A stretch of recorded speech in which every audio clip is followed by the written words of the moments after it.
Okay, hallelujah. So magandang umaga po o magandang hapon sa inyong lahat at patuloy ko kayong binabati na may kagalakan kasama ang lahat ng sumusubaybay sa atin at di nagsasawa na sumubaybay sa ating gawain na ang layunin lang natin ay patuloy na saliksikin at pag-aralan ang salita ng Diyos upang tayo ay malubos ang ating pagkakilala sa Panginoon at ang ating pananampalataya ay maitalaga. Sapagkat ang tao ay maliligtas sa pananampalataya.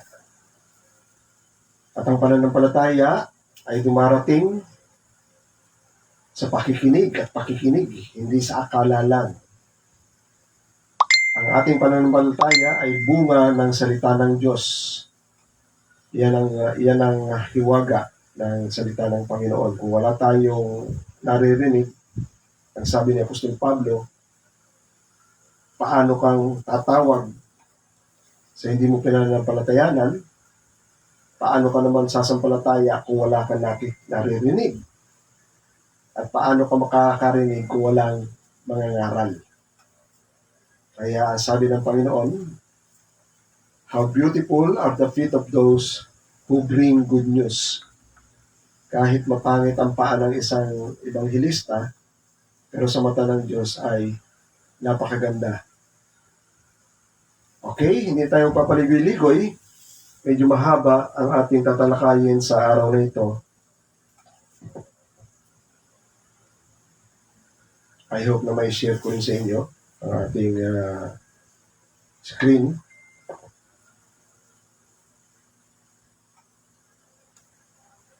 So, ang pag-aaralan natin, hindi ko na nalagyan ng title, no? Ito yung pinagdidibatihan matagal na tungkol sa rapture, no? Rapture. So, hindi na natin i-take up kung saan ang galing sapagkat napaliwanag na natin last time dahil maraming nagsasabi na wala daw rapture sa Biblia, pero ang totoo, merong rapture. Ito ay makikita natin sa Latin version ng Bible.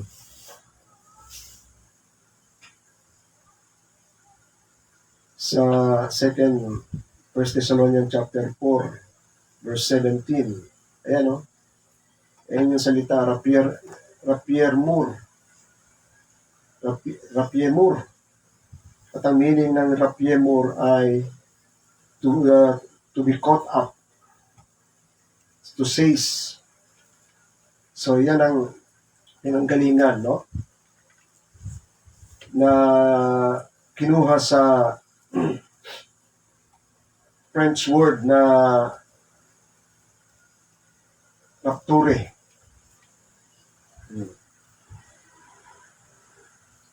And later on, yan na rin ang ginamit na salita. So sabi ko sa aking introduction o panimula, sa pag-aaral, nawain nyo to, no? Sa pag-aaral at pagsasaliksik ng mga katotohanan sa mensahe ng Diyos na nakasulat sa Biblia, una, napakahalaga na maunawaan ultimo hanggang sa kalitliitang salita sapagkat sinabi ng Panginoon, nakikita natin yung kahalagahan ultimo, kudlit, napaka-importante. Kaya sinasaliksik talaga ang ultimo sa kalitliitang salita at mga kudlit. Sapagkat sinabi ng Panginoon sa Matthew chapter 5 verse 18, sapagkat katotohanan sinasabi ko sa inyo hanggang sa mawala ang langit at lupa, ni isang tuldok, ni isang kudlit sa anumang paraan ay hindi mawawala sa kautusan hanggang sa maganap ang lahat ng mga bagay. So anong ibig sabihin nun? Hindi lilipas yung salita ng Panginoon hanggat hindi nagaganap. So kailangan maano natin. Ibig sabihin, even one word, kung may hint na gagawin ng Panginoon, kailangan maintindihan natin yun. Ang rapture, one word. Ngayon, ang malaking pagtatalo dyan ay kung kailan magaganap yan, no? So, So ang clue natin, tandaan natin, bilang mananampalataya, ang clue natin, sabi ko rito, ang clue ay ang salita ng Diyos. Kasi kung sinabi ng Panginoon yan, it is stand. Katayo yan. No? Hindi mabubura yan. Yan ang sinasabi ng Panginoon sa mga Hudyo at mga saserdote na madalas na kanyang nakakatalo. No?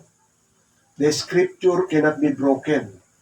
Sabi ng Panginoon. Ano ibig sabihin nun? Hindi mo pwedeng sirain. O hindi mo pwedeng pawalang bisa. Yung pag sinabi ng Diyos yan, at yan ay naisulat ng mga propeta at naitala na yan sa libro, nakatindig na yan. Batas na yan. No? Kumbaga sa konstitusyon. Hindi mo na yan pwedeng sirain. Hindi mo na rin yan pwedeng baliwalain. Oh. May salita ang Panginoon. Ang sabi ng Panginoon doon sa kanilang pagtatalo, di ba nabasa ninyo na sinabi ng Diyos, you are gods? Kung sinabi ng Diyos na you are gods, saan galing yung salita? Ano ibig sabihin nun? Di galing doon sa tunay na Diyos. Yung tunay na Diyos nagsalita at tinawag na kayo ay mga Diyos. Kaya sinabi ng Panginoon, saan galing ngayon yung salita na yun? Di galing sa tunay na Diyos. O di ang daming Diyos na. Pero hindi nila sinabi ng Panginoon sa Kristo, Scripture cannot be broken. Hindi natin pwedeng sirain o hindi natin pwedeng pawalang bisa yung salita na yan. Yan ay salita ng Diyos yan. Hindi lang natin maintindihan. Kaya nga sabi ng Panginoon, bakit nyo ako inaakusahan na ako'y mumusong o nagbablaspheme kung sinasabi ko na ako'y anak ng Diyos? Nakatala sa kasulatan ninyo. Tinawag ng Diyos na kayo'y mga Diyos. Ang dami ng Diyos. You are gods, you are the sons of the Most High. Nakalagay doon. So lalo nagulo yung kasi alam nila, iisa lang ang Diyos. So, ang clue natin ay ang salita ng Diyos, hindi ang anumang interpretasyon ng mga nag-aaral ng Bible, whether yan ay pastor, o pare, o evangelista, no? Walang kwenta yon kasi mag-interpret sila kung hindi naman yan sinasabi ng Panginoon sa Biblia, hindi mangyayari yung kanilang pinagsasabi. Number 2, sabi ko sa akin paniwala, kaya may mga salita, no? Ang paraan ng tao sa pag-aaral, tayo. Ang paraan ng mga tao sa pag-aaral ng mga bagay at para matandaan ang idea sa likod nito ay sa paglalagay ng marka o pangalan para makilala agad kung anong kaisipan o idea meron ito. Katulad ng mga sumusunod, halimbawa, theology. Iyan na yung parang marka niya. Ano yun? Pag-aaral tungkol sa Diyos. Ano pa? Mathematics. Pag-aaral tungkol sa numero. Di ba? Para makita mo kagad yung salita, alam mo na kagad kung ano ang idea nasa likod noon. Katulad ng Trinity. Wala sa Bible yun. Trinity. Pero may konsepto yon na ipinapaalam sa atin at yung konsepto na yon at yung mga nilalaman ng Trinity na yon ay maliwanag na isinasaysay ng Bible. Hindi pwedeng simula nung mga naunang mananampalataya pagkatapos ng mga apostol, matindi ang kanilang pagtatalo-talo dyan. Pero hindi nila mapasinungalingan. Hindi nila maibaba si Jesucristo. Katulad ng ginawa ni Arius. Na sinabi ni Arius, si Jesus Christ, hindi kapantay ng Diyos. Kasi may panahon na siya'y wala. Yan ang pagkakaintindi niya. Tama ba yung pagkakaintindi niya? Later on, sa pagtagal ng pag-aaral ng mga Kristiyano hanggang sa dumating sa Reformation, hindi nila mapahindihan na talagang Diyos pa rin si Jesus Christ kahit na siya ay nagkatawang tao. Kasi meron siyang mga salita at pag-aangkin na katangian lang ng Diyos. Wala nang ibang umaangkin nun. Ano yun? Ako ang katotohanan. I am the truth. ay ang truth Father, ang truth Diyos. O, maging ang Holy Spirit is the Spirit of Truth. Nakalagay sa Bible. O, katangian niya, katangian ko. O, di ba? Kung ang ama ay nagpapatawad din ang anak. O, eh, alam ng Hudyo, only God can forgive. Pero pinakita ni Jesus Christ na may kapangyarihan siya magpatawad nung pinatayo niya yung lumpo. Sa ganung paraan, pinakita niya dahil walang tao na pwede makapagpatayo sa lumpo kundi sa kapangyarihan lang ng Diyos. Eh, meron siya nun. Kasi kung mali yung kanyang sinasabi, hindi siya sasamahan ng Ama. Di ba? Okay, hindi nila ma-refute yun. Halimbawa yung salitang millennium. Wala salitang millennium sa Bible. 1,000 years, meron. Pero yung millennium, wala.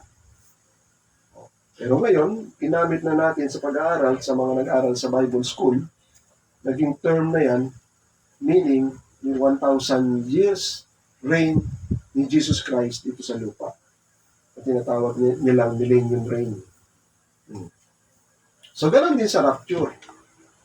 Kaya kinuha yan para yung konsepto kagad ng pagdagit. Kasi ang meaning ng rapture ay to seize or to caught up. O yun din ang idea. Kaya mas masarap basahin siya. Pag narinig mo yung rapture, yun kagad ang meaning.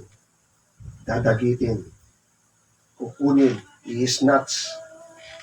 So, ganoon din sa term na rapture ay ginamit para sa idea ng kakaibang pagparito ni Kristo dahil sa ilang clue ng mga salita ng Diyos sa Biblia na kakaiba sa ikalawang pagparito ni Kristo. Kaya nga nagiging highly contention.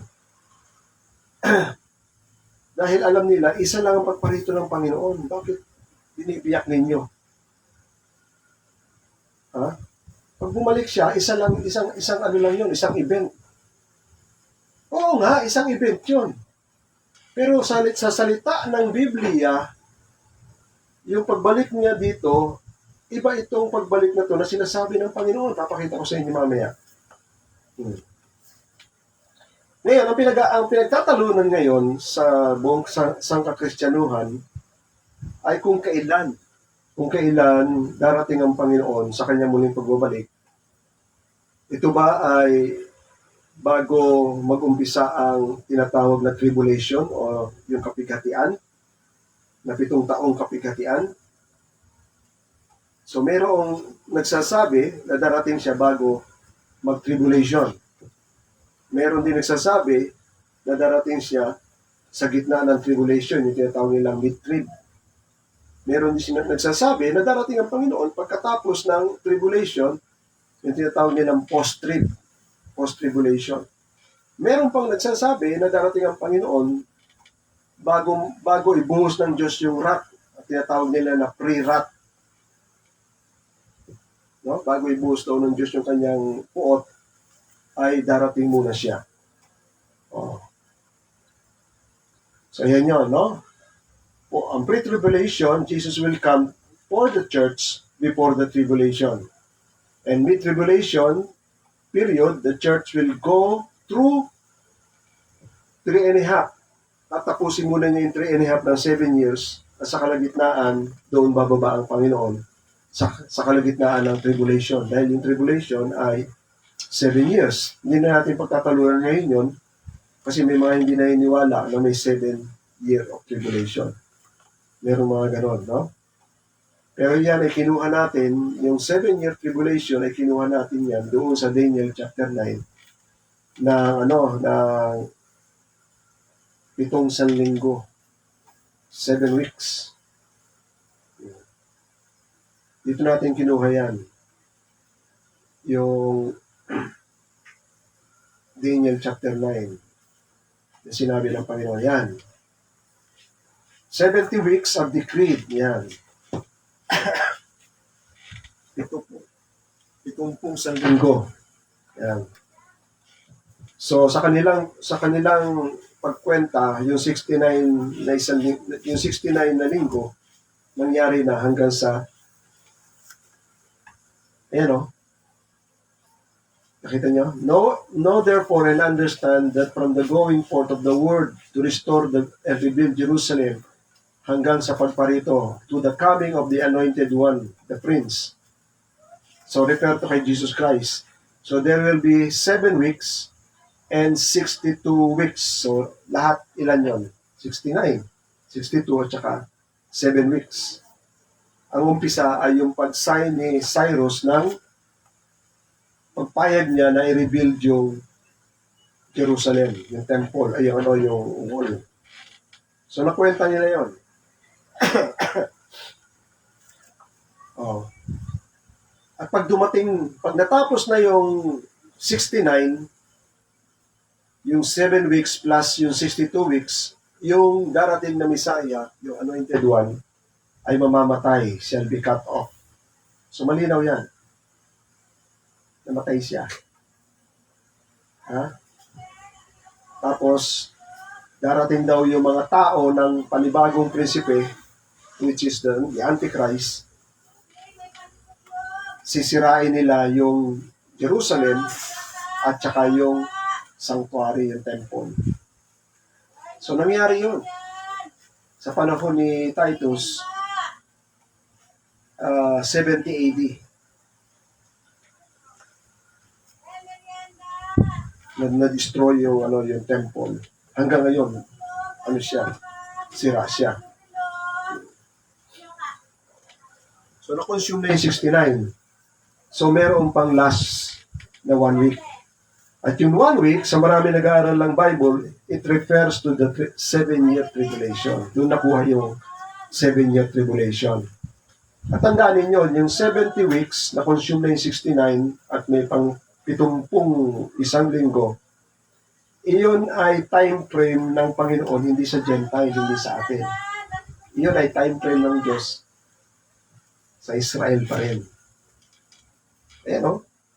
70 weeks are decreed kanino? Your people. People niyo. Ni Daniel. Sino yung people ni Daniel? Hudyo. Ano pa? Sa iyong banal na syudad. Jerusalem. Ha? Para tapusin ang pagkakasala, to finish transgression, and to put an end to sin.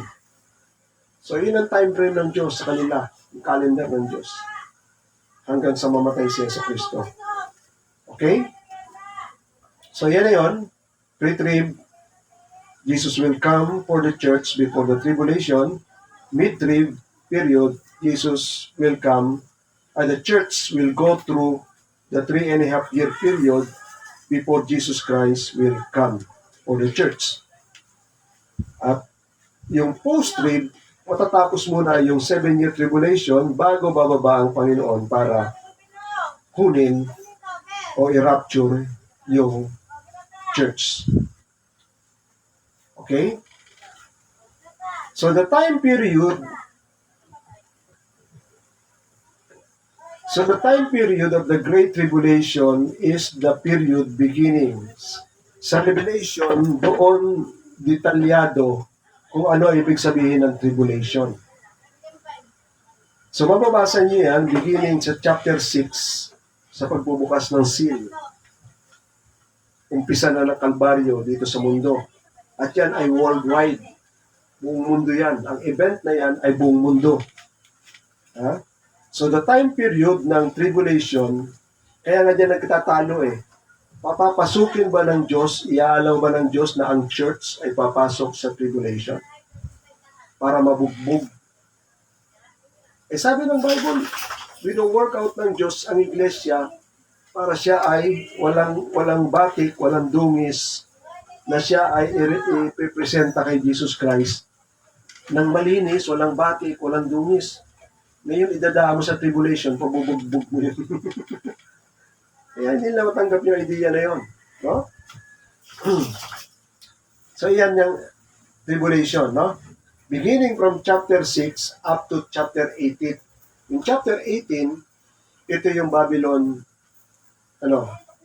yung pagbagsak ng Babylon. Mababasa nyo sa chapter 18 yun, no? At yung chapter 19, chapter 18, hanggang doon na lang yung, yung tribulation. Yung chapter 19 ng Book of Revelation, ito na yung pagbaba ng Panginoon na nakasakay na siya sa white horse. Kasama niya ang mga milyong-milyong mga anghel at yung mga believers na nakadamit ng puti. No? Some saying the church will go through the tribulation because God will protect them. Meron nagtuturo na ang iglesia raw ay talagang papasok sa tribulation, no? Kasi mayroon salita ang mga apostol sa Book of Acts na sabi ng apostol, di ko na maalala kung sino apostol nagsabi no, na we must go through many tribulation before we enter the kingdom of God. Pinaliwanag ko sa inyo last time yon, yung tribulation na sinasabi nila ay iba sa tribulation na darating. Dahil itong tribulation na darating, ito yung pagbuhos ng pukot ng Diyos sa lahat ng mga makasalanan. Hindi sa iglesia to, sa pukot ng Diyos sa lahat ng makasalanan. Pero yung sinasabi nilang, susuungin nila yung tribulations na yun, iyon yung pagsunod nila at pangangaral nila ng mabuting balita. Mape-persecute sila roon, sabi ng Panginoon, in this world, you will have trouble. Sabi ng Panginoon, kung ako ay pinersecute, may persecutin din kayo. Pero sabi ng Panginoon, magala kayo because I overcome the world. So ibang tribulation yun, persecution yun sa mga paghahayag ng Ebanghelyo. Pero itong tribulations na narating, iba ito. Kaya sabi ko dito, kung papasok ang iglesia sa loob ng tribulation, dapat mayroong word ang Diyos na poproteksyonan niya ang church. And yet, wala kang mababasa. From Old Testament hanggang New Testament, wala kang mababasa. No word of God for protection for believers in the book of Revelation. Unlike kay Noah, ano sabi ni Noah, ng Panginoon sa Noah? Ilulubog ko ang mundo sa pamagitan ng tubig, gumawa ka ng arko. Kita mo? Dito wala. Anong gagawin nila? May narinig na kayo, nagturo? Gagawa sila ng lansya, gagawa sila ng Apollo, gagawa sila ng space shuttle. Wala kayong mabasa dyan. Bagkus, iba pa mamaya, iba pa ang maririnig ninyo. Yung tribulation, sabi ko sa inyo, hindi ito judgment para sa iglesia. Hindi rin ito punishment sa mga nagkakasalang mga mananampalataya o disiplina sa mga nagkakasala. Linawin natin, it is the wrath of God sa mga unbeliever na ibubuhos niya sa buong mundo. Distinct yan, iba yan. Kaya wala dyan ang iglesia. Hindi na natin kailangan pagtalunan yan. Tayo, binibuild up tayo sa panahon natin ngayon, sa church age, dinadalisay tayo. Para tayo ay ready sa pagdating ng Panginoon, ready tayo na i-caught up. At bagkus doon, may mga salita pa ang Panginoon doon, na hindi tayo nakadestino. Mamaya, mababasa natin yan. Nakita ninyo? Ayan, sinasabi ko sa inyo. Ang tribulation ay wrath of God. Ayan, no? Mababasa natin yan sa Revelation. Sabi rin sa Book of Revelation, chapter 6, verse 16, ano ba ang Great Tribulation? So, nung makita nila na bumabalik na ang Panginoon, sabi ng mga tao, oy, bundok at mga bato, bagsakan nyo na kami. Sabi niya, all on us. At itago nyo na kami sa muka na nakaupo sa trono at sa puot ng kordero. Puot ng Diyos yun. Babagsak niya. Dito sa buong mundo. Revelation chapter 6, verse 17. Sabi niya rito, for the great day of their wrath has come. Who can stand? Revelation chapter 14, verse 10. He also will drink the wine of God's wrath, poured full strength, punong-puno ng, ng tapang, into the cup of his anger, and he will be tormented with fire and sulfur in the presence of the holy angels and in the presence of the Lamb. So nakita nyo? Iba ito. Yung tribulation ay, di ba sabi ng Panginoon, naalala niyo yung salita ng Panginoon, huwag kayong gaganti. Naalala niyo sabi ng Panginoon, because vengeance is mine, sabi ng Diyos. In due time, gagantihan ko sila. Their foot will slip, sabi ng Panginoon, ang mga paa nila ay madudulas pagdating ng araw na yan. Tingnan niyo ha. Yung anong yan, yung tribulations na yan, tinatawag din yan sa Bible na Day of the Lord. So tingnan niyo ang Day of the Lord. Ha?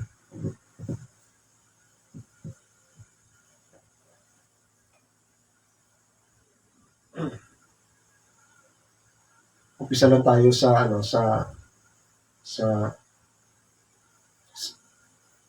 Isaiah.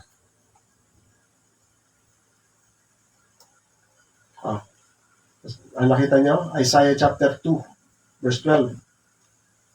For the Lord of hosts has a day, ito yung sinasabi natin, sa araw-araw na darating, against all that is proud and lofty, against all that is lifted up, yung mga nagyayabang, and they shall be brought low. So naghanda talaga ang Diyos. Nagtitimpi lang ang Diyos dahil itong pagdating niya dito sa lupa, pagdating niya dito sa lupa, salvation. At yung salvation kasama na yung persecution niya at magbe-bear siya. Papasanin niya lahat ng mga insulto, palo. Papasanin niya lang yun. Pero ang katapat nun, dun sa mga taong gagawa nun, judgment yun. Kasi hindi nila nakilala yung kanilang binurusahan. Pero pag muling pagbabalik niya, yun na yung araw na siya naman ang gaganti at ibubuhos niya yung kanyang poot sa lahat ng mga lumalaban sa kanya. So, bakit ko sinasabi na yung tribulation ay hindi ito yung normal na kapigatian na dadanasin ng mga apostol, maging tayo? Kasi nga, yun ay poot ng Diyos. At ang description ng Bible, makikita niyo Matthew chapter 24 verse 22 tungkol sa araw ng tribulation. Sabi ng Bible, if those days had not been cut short, no human being would be saved. But for the sake of the elect, those days will be cut off. So ibang panahon yan. Hindi ordinaryong panahon yan.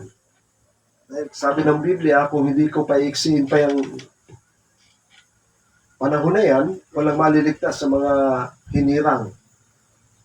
Ano ang magiging kalakaran nila doon? Sabi ng Panginoon sa Luke 17, itong Luke 17, ito yung pagdating ng Panginoon. Ang konteksto niya ay ang pagdating ng Panginoon. Ang sabi ng Panginoon, whoever seek to preserve his life will lose it. Ito na yung magiging kahinatnan ng mga tao na mapapasok doon sa tribulation. Kung hinahangad mo para ikaw mapreserba ang buhay mo, mawawala talaga ang buhay mo. But whoever loses life, will keep it. Sa ibang translation, who loses life for my name's sake, sa pangalan, dahil sa pangalan ng Panginoon, ay magkakaroon siya ng buhay.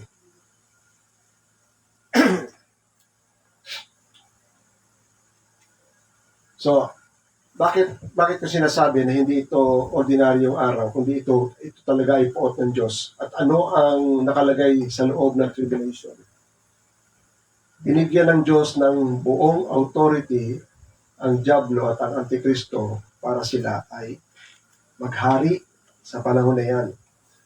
Ano sabi ng Revelation chapter 13 verse 5? And the beast, ito yung Antichrist, and the beast was given a mouth. Inalaw siya na magdadaldal siya ng mga hambog, no? At mga mapanira na mga salita. The beast was given a mouth uttering haughty and blasphemous words against kanino yan? Against yan sa Diyos.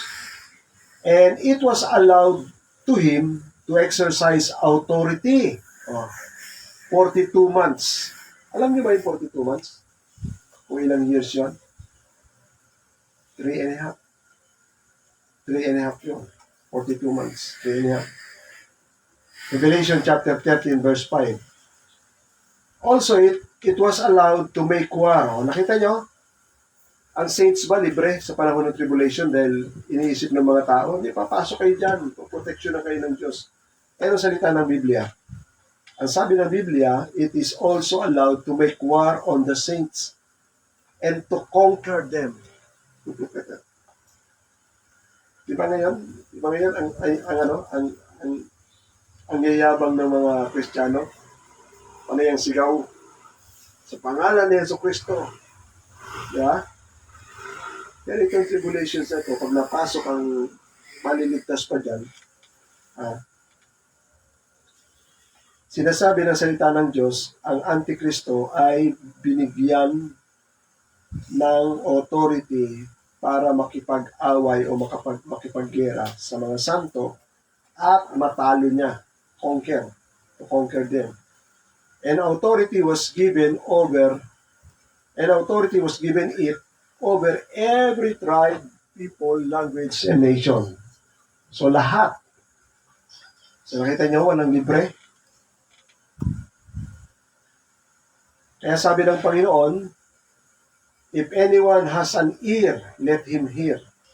Kung meron kayong pandinig, pakinig. Ito pa ang kalagayan ng mga ng mga tao, hindi lang na Kristiyano, hindi lang na magiging elect dyan, ng mga hinirang. If anyone is to be taken captive, to captivity he goes. Kung ikaw ay nakatakda na madala at mahuli, talagang papunta ka na sa pagkakahuli. If anyone is to be slain with the sword, kung ang iba ay nakatakda para mapatay ng espada, with the sword, he must be slain.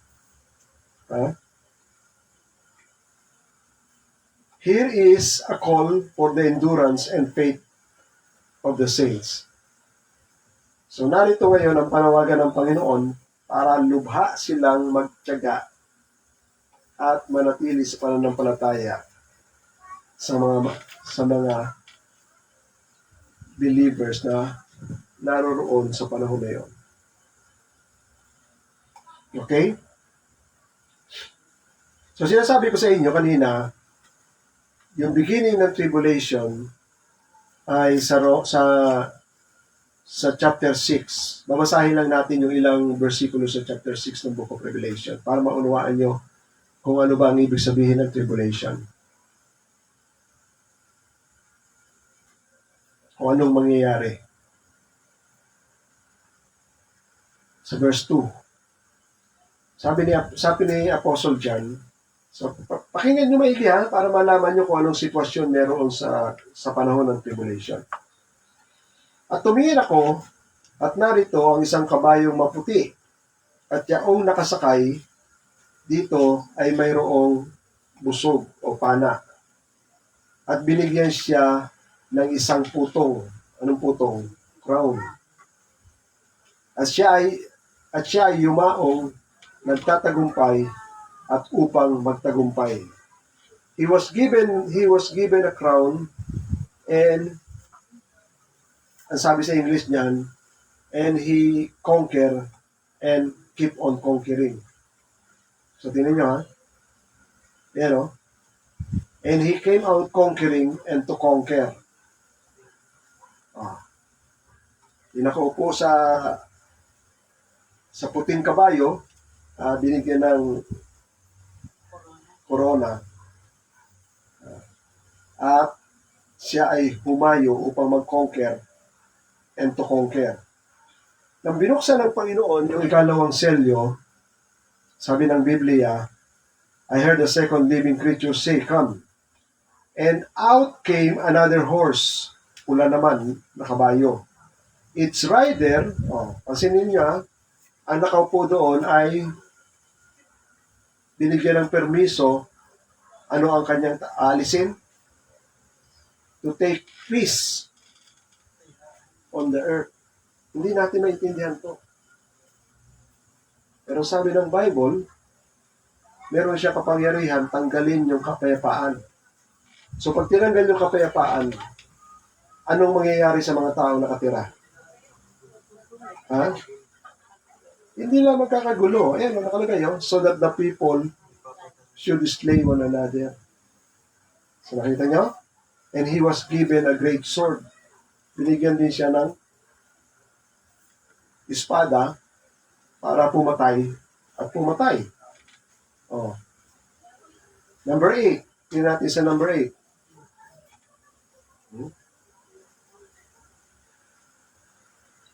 Ito na yung resulta sa verse 8.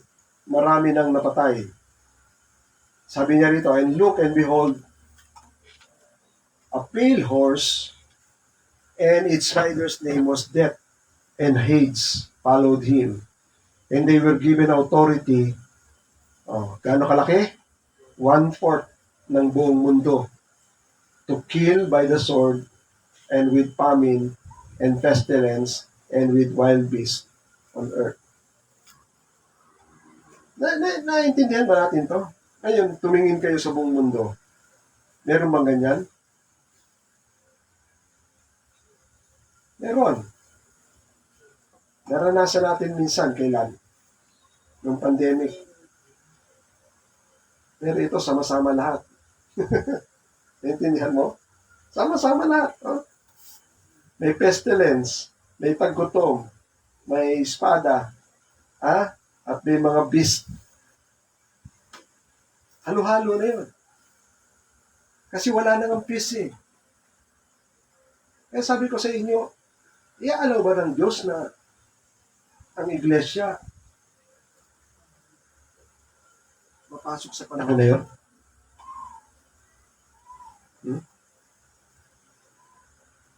Patay tayo noon. Pero meron pa rin mga maliligtas sa panahon na yan. Tandaan ninyo. At sila yung sumisigaw. Yan, nakalagay yun. Then cried a loud voice, O Sovereign Lord, sabi niya, nung binuksan ng Panginoon yung ikalimang selyo, nakita ni Apostle John sa ilalim ng altar yung kaluluwa ng mga napatay dahil sa salita ng Diyos at dahil sa pagpatotoo sa Kanya. So marami pa rin dyan maliligtas. Kaya lang ang kaligtasan dyan, hindi yung nangyayari sa atin na tayo ay sumasampalataya at naliligtas. Doon ang kaligtasan humahantong sa kamatayan kasi kukumprontahin sila ng Antikristo pag hindi sila sumumpa sa pangalan ng Antikristo. Bibitayin sila. Okay? So, ano ba yung Great Tribulation? So, pinaliwanag na natin kanina, yung Great Tribulation, ito yung post ng Diyos na ibubuhos niya sa lahat ng tao dito sa mundo. Number 2, ang Great Tribulation ay yung pamumuno ng Antikristo.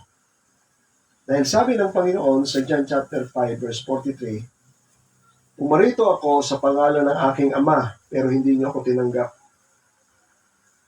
Mayroong paparito, dadala niya ang kanyang sariling pangalan at tatanggapin niyo siya." Ito yon, yung Antikristo yan. Sa 2 Thessalonians chapter 2 verse 9, pinaliwanag ni Apostol Pablo, the coming of the lawless one. Ano yung lawless one? Yung Antichrist yan. Is by the activity of Satan. Ang kapangyarihan niya ay binaback up siya ng kapangyarihan ni Satanas.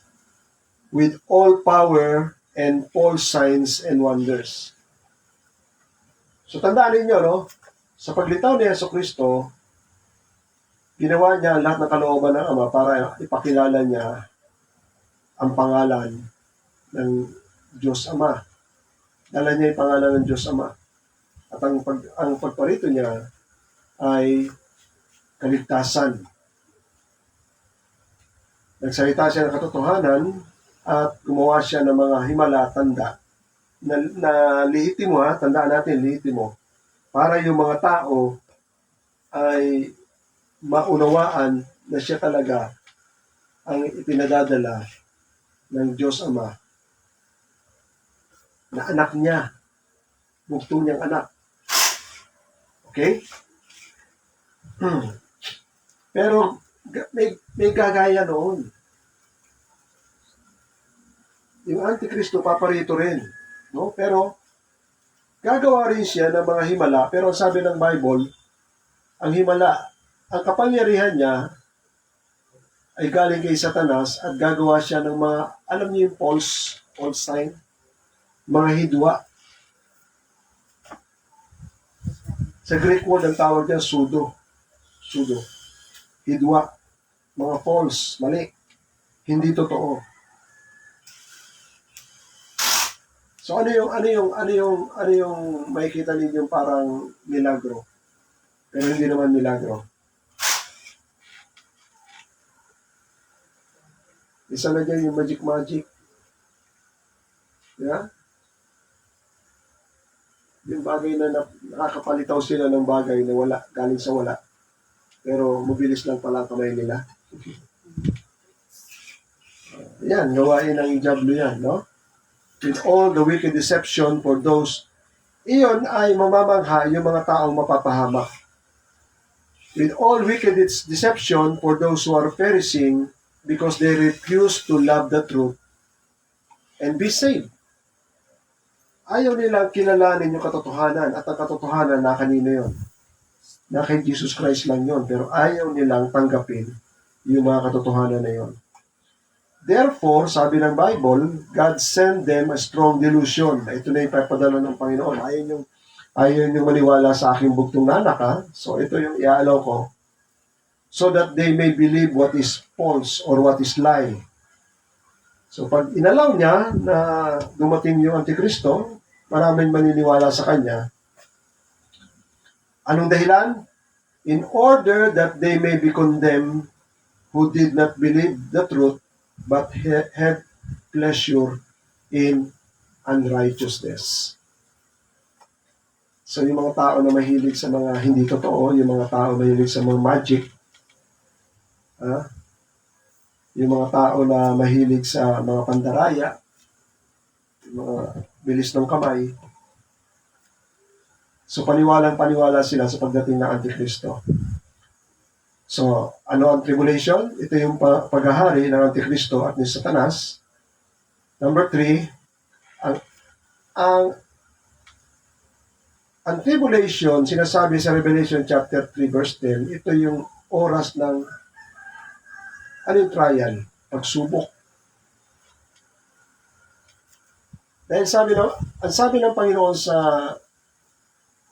sa iglesia ng Philadelphia, yung Philadelphia, isa sa mga iglesia na walang masamang comment ang Panginoon. Kaya ang kanyang pangako sa iglesia ng Philadelphia, sabi niya rito, because you have kept my word, iningatan mo aking salita, at nanatili kang matyaga at mapagpasensya, sabi ng Panginoon, iingatan din kita sa pagdating ng oras ng pagsubok. Itong oras ng pagsubok, hindi itong oras na anytime ibinibigay ng Diyos. One time lang to. Ano sabi? That is coming on the whole world. Na darating sa buong mundo upang subukin ang mga nananahan sa mundo. Ito yun. Tribulation to. Pagsubok sa kanila. Kung patuloy pa rin silang susunod, kasi ayaw nila sa Diyos Ayaw nila sa anak ng Diyos, sa Jesucristo. Ayaw nila sa katotohanan. So, ipapadala ng Diyos yung tao na kasinungalingan, tao ni Satanas, lahat ng daya ginagawa niya. Oh. So, ang intensyon ng Diyos, kung sila ay magiging tagasunod ng Antikristo na yan, ito, lahat sila, ipokondem ko.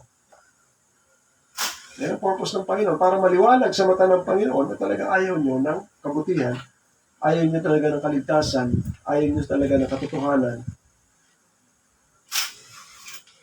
Yan ang purpose niya kung bakit darating yung Antikristo. And number 4, yung Great Tribulation, yun talaga ay Great Tribulation sapagkat wala na siyang kaparehas. For there will be a great tribulation such as has not been from the beginning of the world until now, no, and never will be. Ito ay hindi nangyari simula nung lalangin ng Diyos ang sanlibutan, at kapag ito ay naganap na, ito ay hindi na ulit mangyayari. Isang beses lang. So, yan ang Great Tribulation. So, ano yung pagparito ng Panginoon? Ang pagparito ng Panginoon, sa marami siyang, bakit iba siya sa second coming? Yung pagparito ng rapture, yung sinasabi natin rapture, yung pagdagi. Bakit iba siya sa second coming? Ha? Ipakita ko muna sa inyo yung yung difference. Ano nangyari dyan?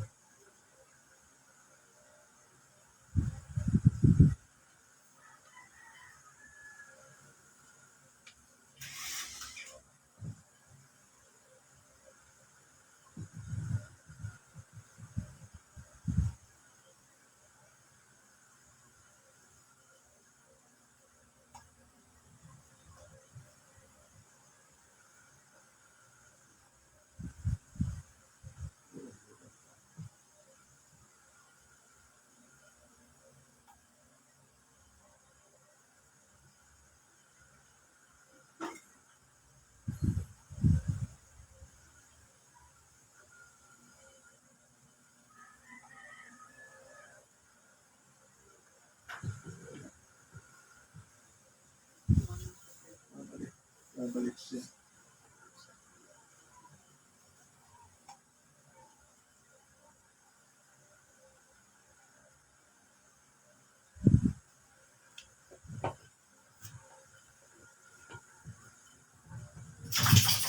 Pinakita ko na sa inyo last time to.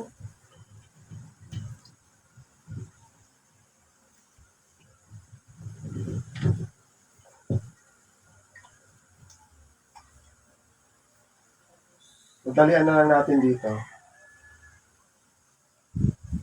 Yan. Pagkakaiba ng second coming sa rapture. Ang rapture ay removal ng lahat ng mga mananampalataya. Ang second coming ay literal na paglitaw ng Panginoon Kristo galing sa langit.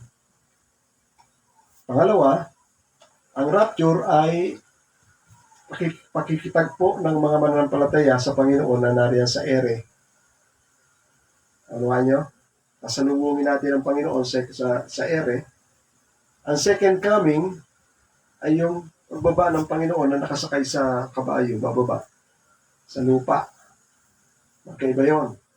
No? May sinasabi rin sa Lumang Tipan na bababa siya roon sa bundok ng Olibo at ang bundok ng Olibo ay magiging mahahati na ganyan.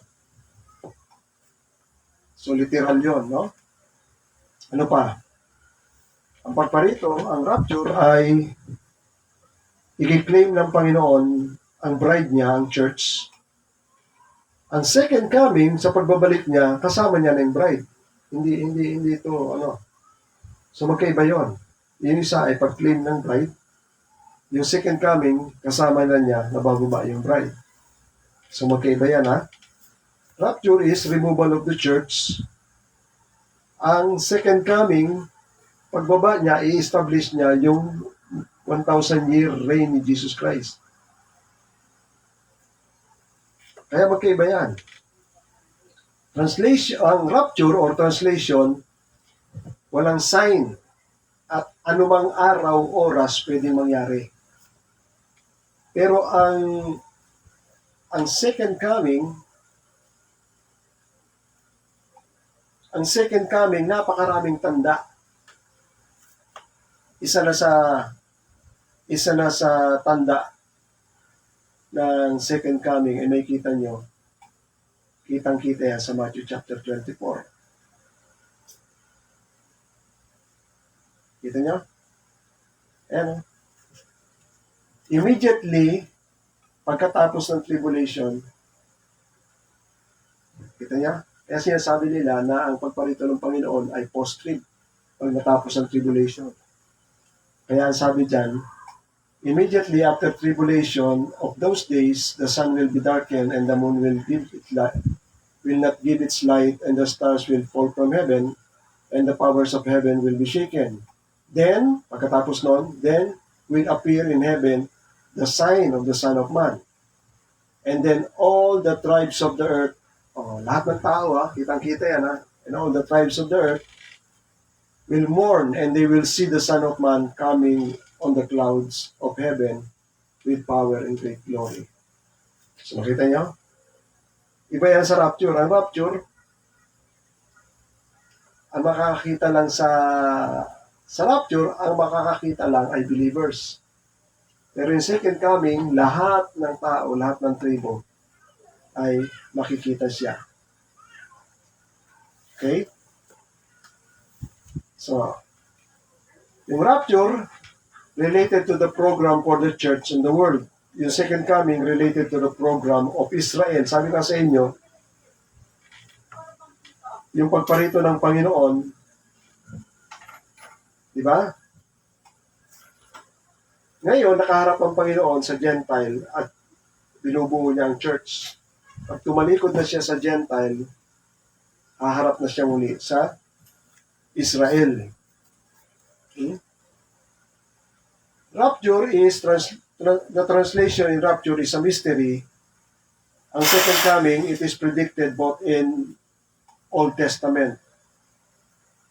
Ang rapture wala sa Old Testament. Pero ang second coming, kahit sa Old Testament, marami siyang mga bersikulo nagsasabi.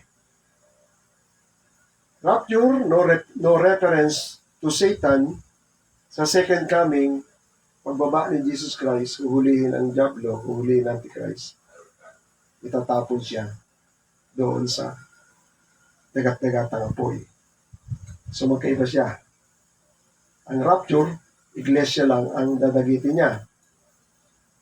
Sa rapture, Gentiles are unaffected. Sa second coming, ang Gentiles ay hahatulan ng Diyos. Sa rapture, Israel covenant is unfulfilled. Hindi pa napufulfilled ang covenant. Pero sa second coming, lahat ng covenant ng Diyos ay natupad na.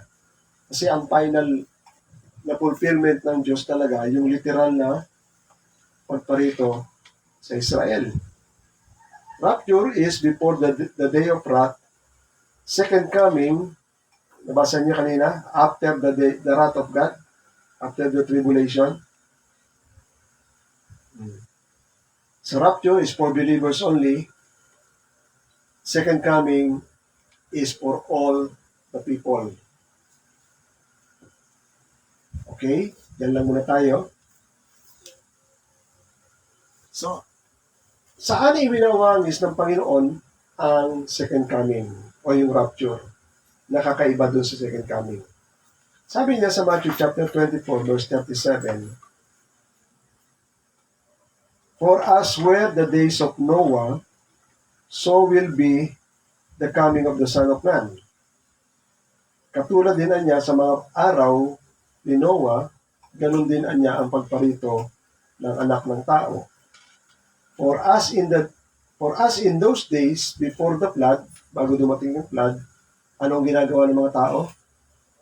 People were eating, drinking, marrying, giving in marriage, hanggang sa dumating yung araw ni Noah na siya ipapasok sa arko. Pansinin niya, ang salita, until the day. Ano ibig sabihin nun? Isang particular na araw. Ulitin nyo, ang second coming, ang rapture ay isang particular na araw. Pag-snatch. Katulad din ng isang particular na araw na si Noah ay pumapasok na sa arko, samantalang yung mga tao nagkakainan, nagkakasiyahan, ikinakasal, ibinibigay sa para makasal. Nung pumasok na si Noah sa arko, hindi alam ng mga tao na yun na mismo babagsak. Yung araw din yun, sa pagpasok niya, yun din ang araw ng pagbagsak ng ulan. Unaware, sabi ng Bible, wala silang alam. They were unaware until the flood came at sila ay na-swept away. Ang sabi ng Panginoon, so it will be, ganun din ang pagparito ng anak ng tao.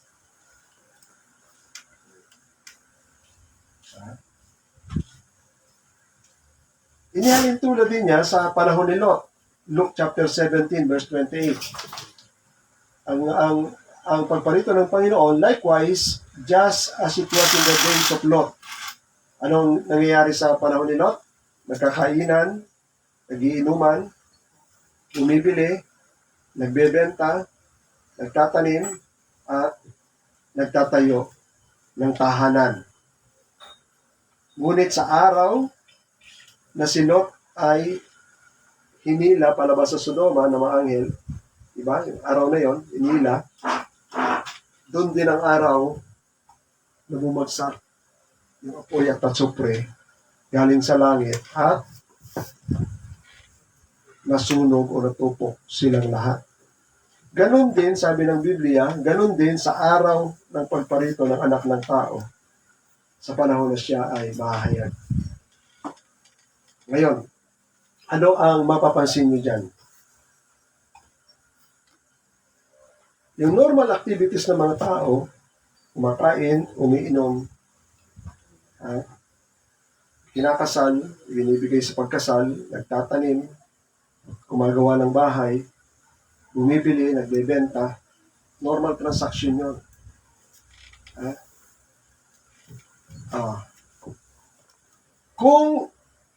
Kung ang Panginoon ay dumating sa eting tribulation, sa gitna ng tribulation, pinaliwanag ko na sa inyo kung anong nangyayari sa tribulation.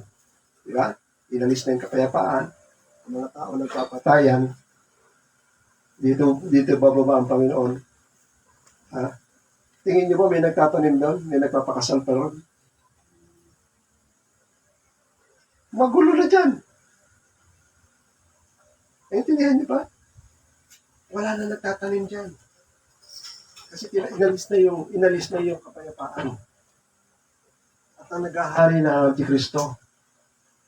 So, saan mahahanapin? Before the day the Lord will come, people are eating and drinking.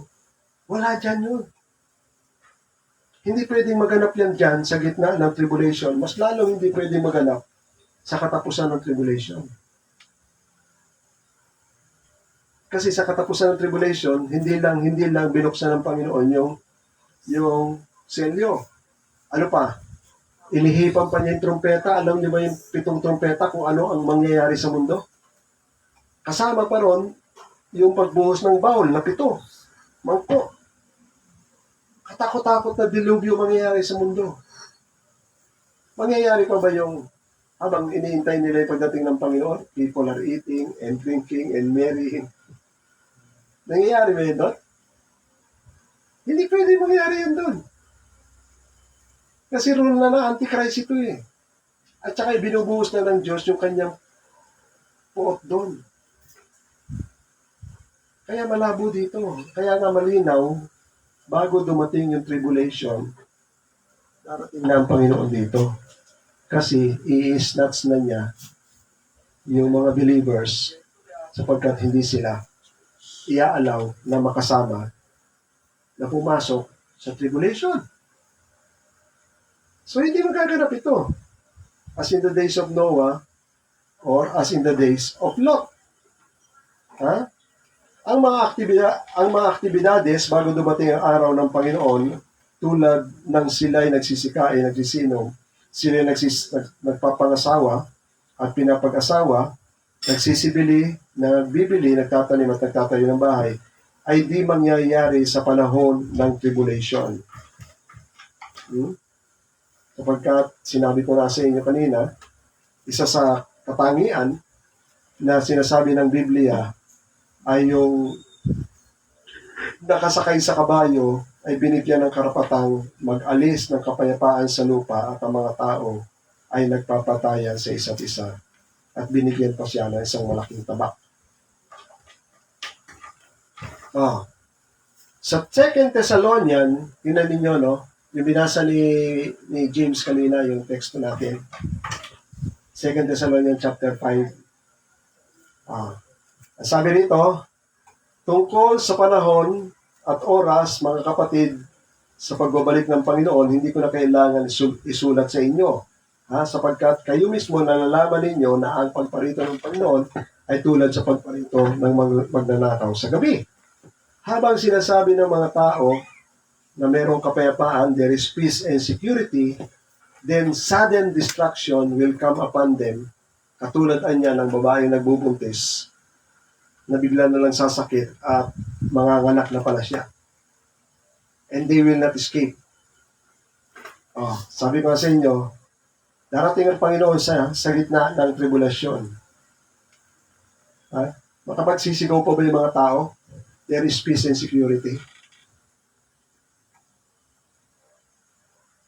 Okay, mag-alala. There is peace and security.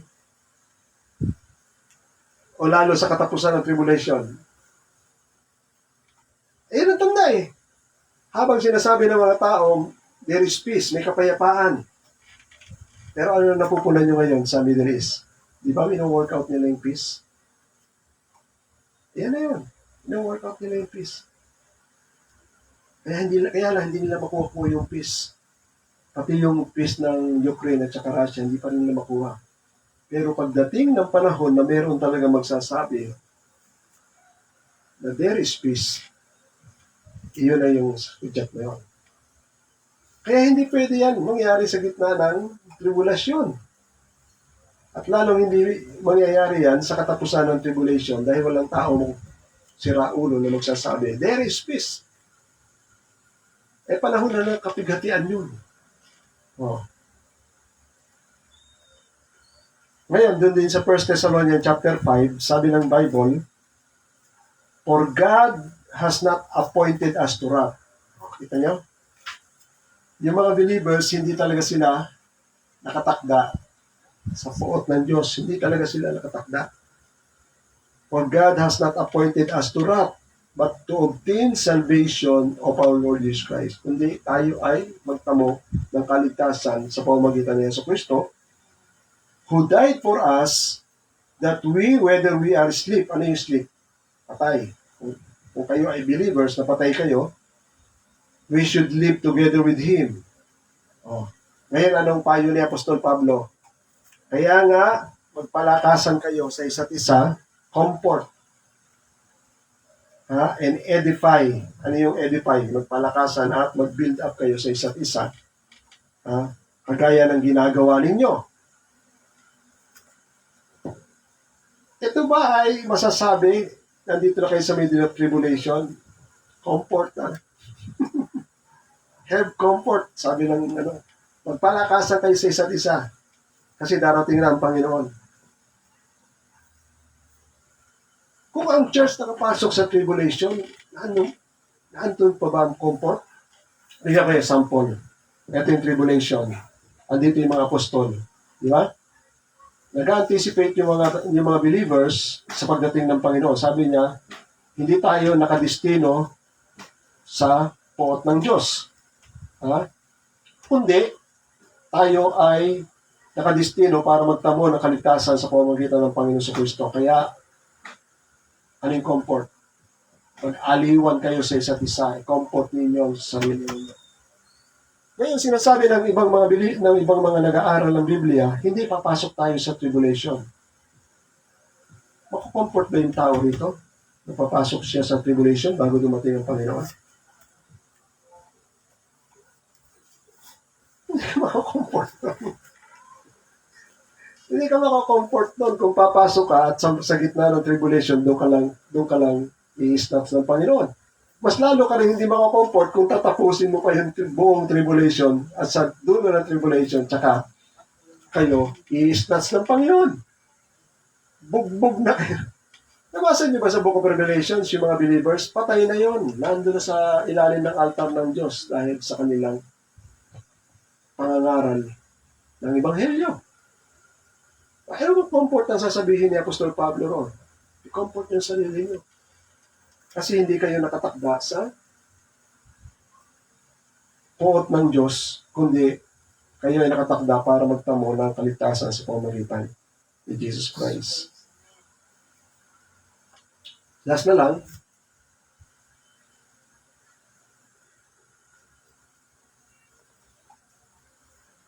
sa next meeting natin sa ito. Like the thief in the night. Mahaba-haba rin itong palakpakan natin ng Panginoon.